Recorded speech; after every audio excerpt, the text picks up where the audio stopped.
شہوار اب اس کے کسی کام کی نہیں رہی تھی۔ وہ جو دل میں ٹھان چکا تھا وہ اب نہیں ہو سکتا تھا، لیکن دل میں کوئی حسرت بھی نہیں رکھنا چاہتا تھا۔ بھاگنے کے لیے اس کے پاس بس یہی کچھ پل تھے۔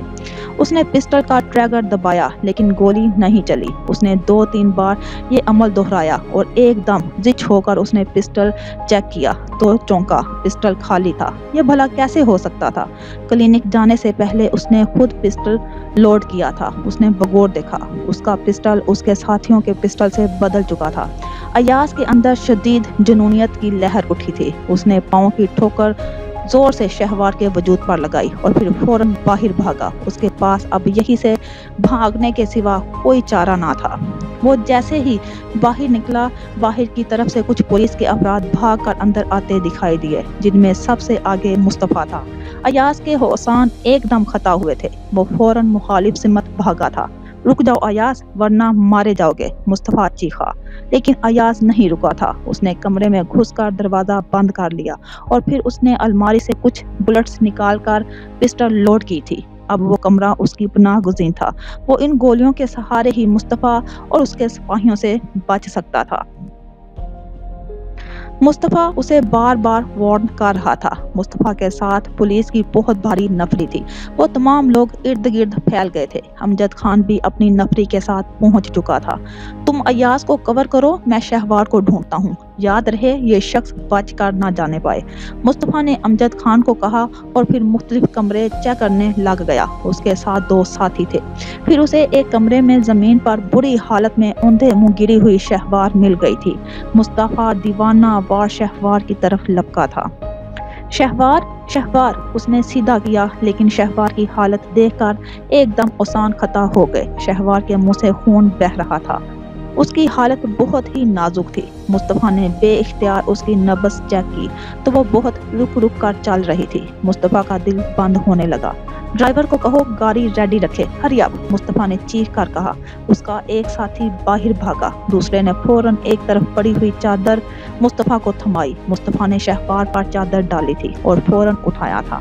مصطفیٰ کا بس نہیں چل رہا تھا کہ ابھی ایاز کو شوٹ کر دے۔ وہ لب بھینچ کر باہر نکلا تھا۔ باہر امجد خان اور پولیس کی نفری محتاط انداز میں ایاز جس کمرے میں بند تھا اس کا گھیراؤ کیے ہوئے تھی۔